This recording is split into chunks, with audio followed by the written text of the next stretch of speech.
बिस्मिल्लाहिर्रहमानिर्रहीम। अस्सलाम वालेकुम। हज़रत उमर फ़ारूक रज़ी अल्लाह ताला अन्हो की रहमदिली का सच्चा वाक़या।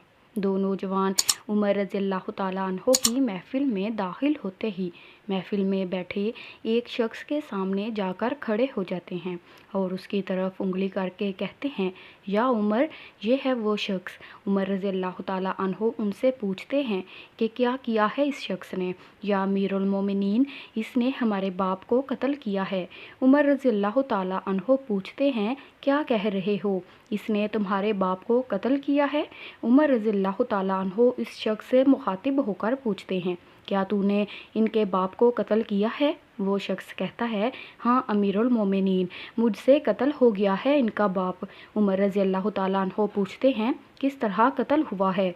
वो शख्स कहता है, या उमर, इनका बाप अपने ऊँट समेत मेरे खेत में दाखिल हो गया था। मैंने मना किया, बाज नहीं आया, तो मैंने एक पत्थर दे मारा जो सीधा इसके सर में लगा और वो मौके पर मर गया। उमर रज़ी अल्लाह ताला अन्हो कहते हैं, फिर तो क़सास देना पड़ेगा, मौत है इसकी सज़ा। ना फ़ैसला लिखने की ज़रूरत और फ़ैसला भी ऐसा अटल कि जिस पर किसी बहस व मुबाहसे की भी गुंजाइश नहीं। ना ही इस शख्स से इसके कुनबे के बारे में कोई सवाल किया गया है, ना ही ये पूछा गया है कि ताल्लुक़ किस कदर शरीफ ख़ानदान से है, ना ही ये पूछने की ज़रूरत महसूस की गई है कि ताल्लुक़ किसी मुअज़्ज़ज़ कबीले से तो नहीं, माशरे में क्या रुतबा या मुकाम है। इन सब बातों से भला उमर रज़ी अल्लाह ताला अन्हो को मतलब ही क्या। क्योंकि मामला अल्लाह के दीन का हो तो उमर रज़ी अल्लाह ताला अन्हो पर कोई असरअंदाज नहीं हो सकता और ना ही कोई अल्लाह की शरीयत की तनफीज़ के मामले पर उमर रज़ी अल्लाह ताला अन्हो को रोक सकता है। हत्ता कि सामने उमर का अपना बेटा ही क्यों ना कातिल की हैसियत से आ खड़ा हो, क़सास तो इससे भी लिया जाएगा। वो शख्स कहता है, ए अमीरुल मोमिनीन, उसके नाम पर जिसके हुक्म से ये ज़मीन व आसमान कायम खड़े हैं, मुझे सहरा में वापस अपनी बीवी बच्चों के पास जाने दीजिए ताकि मैं उनको बताऊं कि मैं कत्ल कर दिया जाऊंगा। उनका अल्लाह और मेरे सिवा कोई आसरा नहीं है, मैं इसके बाद वापस आ जाऊंगा। उमर रज़ी अल्लाह ताला अन्हो कहते हैं, कौन तेरी ज़मानत देगा कि तू सहरा में जाकर वापस भी आ जाएगा। मजमा पर एक खामोशी छा जाती है। कोई भी तो ऐसा नहीं है जो इसका नाम तक भी जानता हो। इसके कबीले, खैमे या घर वगैरह के बारे में जानने का मामला तो बाद की बात है। कौन ज़मानत दे इसकी। क्या ये 10 दिरहम के उधार या ज़मीन के टुकड़े या किसी ऊँट के सौदे की ज़मानत का मामला है। इधर तो एक गर्दन की ज़मानत देने की बात है जिसे तलवार से उड़ा दिया जाना है, और कोई भी तो ऐसा नहीं है जो अल्लाह की शरीयत की तनफीज़ के मामले पर उमर रज़ी अल्लाह ताला अन्हो से एतराज़ करे या फिर इस शख्स की सिफारिश के लिए ही खड़ा हो जाए, और कोई हो भी नहीं सकता जो सिफारशी बनने की सोच सके। महफिल में मौजूद सहाबा पर एक खामोशी सी छा गई है। इस सूरत हाल से खुद उमर रज़ी अल्लाह ताला अन्हो भी मुतासिर हैं, क्योंकि इस शख्स की हालत ने सबको ही हैरत में डालकर रख दिया है। क्या इस शख्स को वाकई क़सास के तौर पर कत्ल कर दिया जाए और इसके बच्चे भूखे मरने के लिए छोड़ दिए जाएं, या फिर इसको बगैर ज़मानती के वापस जाने दिया जाए। वापस ना आया तो मकतूल का खून रायगा जाएगा। खुद उमर रज़ी अल्लाह ताला अन्हो भी सर झुकाए अफसुर्दा बैठे हैं। इस सूरत हाल पर सर उठाकर इल्तजा भरी नज़रों से नौजवानों की तरफ देखते हैं। माफ़ कर दो इस शख्स को। नौजवान अपना आखिरी फ़ैसला बगैर किसी झिझक के सुना देते हैं, नहीं अमीरुल मोमिनीन, जो हमारे बाप को कत्ल करे उसको छोड़ दें, ये तो हो ही नहीं सकता। उमर रज़ी अल्लाह ताला अन्हो एक बार फिर मजमा की तरफ देखकर बुलंद आवाज़ से पूछते हैं, ए लोगो, है कोई तुम में से जो इसकी ज़मानत दे। अबू ज़र ग़िफ़ारी रज़ी अल्लाह ताला अन्हो अपने ज़हदो सदक़ से भरपूर बढ़ापे के साथ खड़े होकर कहते हैं, मैं ज़मानत देता हूँ इस शख्स की।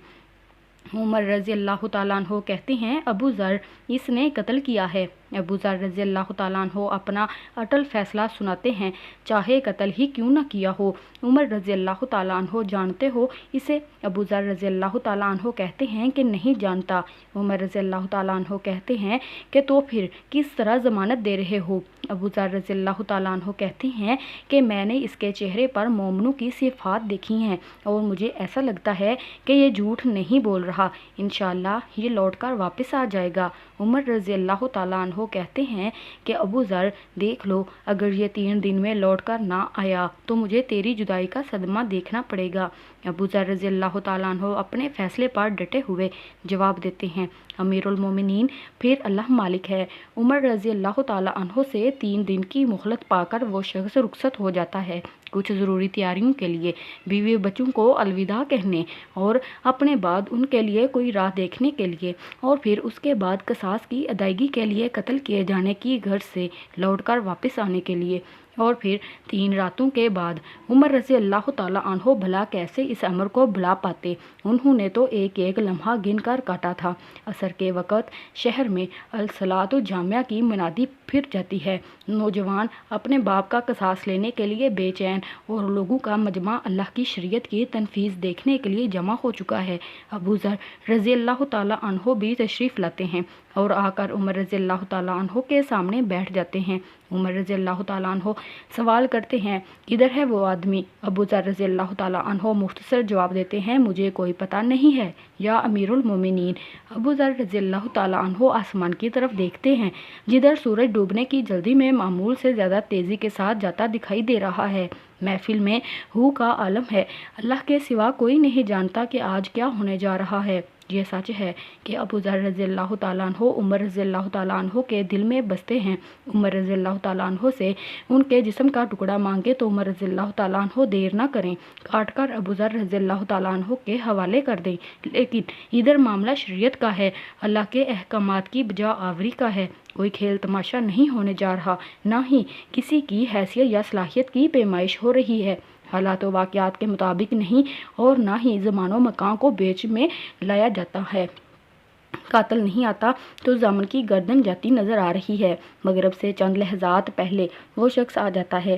بے ساختہ حضرت عمر رضی اللہ تعالیٰ عنہ کے منہ سے اللہ اکبر کی صدا نکلتی ہے، ساتھ ہی مجمع بھی اللہ اکبر کا ایک بھرپور نعرہ لگاتا ہے۔ عمر رضی اللہ تعالیٰ عنہ اس شخص سے مخاطب ہو کر کہتے ہیں، اے شخص، اگر تو لوٹ کر نہ بھی آتا تو ہم نے تیرا کیا کر لینا تھا؟ نہ ہی تو کوئی تیرا گھر جانتا تھا اور نہ ہی کوئی تیرا پتہ جانتا تھا۔ وہ بولا، یا امیر المومنین، اللہ کی قسم، بات آپ کی نہیں ہے، بات اس ذات کی ہے جو سب ظاہر و پوشیدہ کے بارے میں جانتا ہے۔ دیکھ لیجئے، میں آ گیا ہوں اپنے بچوں کو پرندوں کے چوزوں کی طرح صحرا میں تنہا چھوڑ کر، جدھر نہ درخت کا سایہ ہے اور نہ ہی پانی کا نام و نشان۔ میں قتل کر دیے جانے کے لیے حاضر ہوں۔ مجھے بس یہ ڈر تھا کہ کہیں کوئی یہ نہ کہہ دے کہ اب لوگوں میں سے وعدوں کا افاع ہی اٹھ گیا ہے۔ عمر رضی اللہ تعالیٰ عنہ نے ابو ذر رضی اللہ تعالیٰ عنہ کی طرف رخ کر کے پوچھا، ابو ذر، تو نے کس بنا پر اس کی ضمانت دے دی تھی؟ ابو ذر رضی اللہ تعالیٰ عنہ نے کہا، اے عمر، مجھے اس بات کا ڈر تھا کہیں کوئی یہ نہ کہہ دے کہ اب لوگوں سے خیر ہی اٹھا لی گئی ہے۔ حضرت عمر رضی اللہ تعالیٰ عنہ نے ایک لمحے کے لیے توقف کیا اور پھر ان 2 نوجوانوں سے پوچھا کہ کیا کہتے ہو اب؟ نوجوانوں نے، جن کا باپ مرا تھا، روتے ہوئے کہا، اے امیر المومنین، ہم اس کی صداقت کی وجہ سے اسے معاف کرتے ہیں۔ ہمیں اس بات کا ڈر ہے کہ کہیں کوئی یہ نہ کہہ دے کہ اب لوگوں میں سے عفو اور درگزر ہی اٹھا لیا گیا ہے۔ عمر رضی اللہ تعالیٰ عنہ اللہ اکبر پکار اٹھے اور آنسو ان کی داڑھی کو تر کرتے نیچے گرنے لگے اور فرمایا، اے نوجوانوں، تمہاری عفو درگزر پر اللہ تمہیں جزائے خیر دے۔ اے ابو ذر، اللہ تجھے اس شخص کی مصیبت میں مدد پر جزائے خیر دے، اور اے شخص، اللہ تجھے اس وفائے عہد و صداقت پر جزائے خیر دے، اور اے امیر المومنین، اللہ تجھے تیرے عدل و رحم دلی پر جزائے خیر دے۔ آمین یا رب العالمین۔ ماشاءاللہ، سبحان اللہ، رحم دلی ہو تو ایسی ہو۔ چینل کو لائک، شیئر اینڈ سبسکرائب ضرور کریں۔ جزاک اللہ۔